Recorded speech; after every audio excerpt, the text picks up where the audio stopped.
Hyderabad 49 fertility centre ఆధ్వర్యంలో ప్రపంచ IVF దినోత్సవ కార్యక్రమాలు ఘనంగా జరిగాయి. వేడుకల్లో భాగంగా ఐవీఎఫ్ లోగో ఆవిష్కరించారు సంస్థ సెంట్రల్ డైరెక్టర్ జ్యోతి. తమ సంస్థ తరపున ప్రపంచ ఐవీఎఫ్ దినోత్సవాన్ని #టుగెదర్ ఇన్ ఐవీఎఫ్ పేరుతో వినూత్న ప్రచారాన్ని ప్రారంభించామన్నారు. దేశంలో దాదాపు 28 మిలియన్ల జంటలు సంతానోత్పత్తి సమస్యలతో బాధపడుతున్నారని వెల్లడించారు. ప్రస్తుత హడావిడి పోటీ ప్రపంచంలో ఒత్తిడి స్థాయిలు, ఊబకాయం, లేట్ మ్యారేజెస్ కారణంగా ఈ సంఖ్య పెరుగుతూనే ఉందని చెప్పారు. వందత్వం పట్ల ఆచారాలు, సాంప్రదాయ విశ్వాసాల్లో లోతుగా పాతుకుపోయిన అపోహలు ఈ ఆందోళనను మరింత పెంచుతున్నాయని అభిప్రాయపడ్డారు. పిల్లలు అవ్వట్లేదు, మేము ఫాదర్ అవ్వాలి. So that also awareness we are creating. World IVF day 25th జూలైలో we also one more special day for అస్.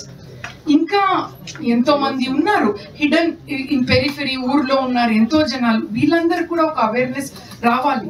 వాళ్ళు కూడా రిజెక్టెడ్ ఇన్ ద సొసైటీ, బయటకు వెళ్ళలేరు పిల్లలు లేకుండా.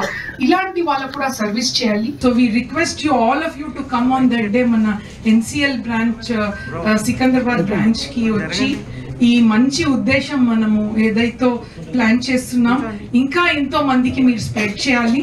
అండ్ అసలు మన సిటీలో, మన అట్లా ఏపీ తెలంగాణలో పిల్లలు లేక పడే కపుల్స్ ఉండకూడదు. That is what are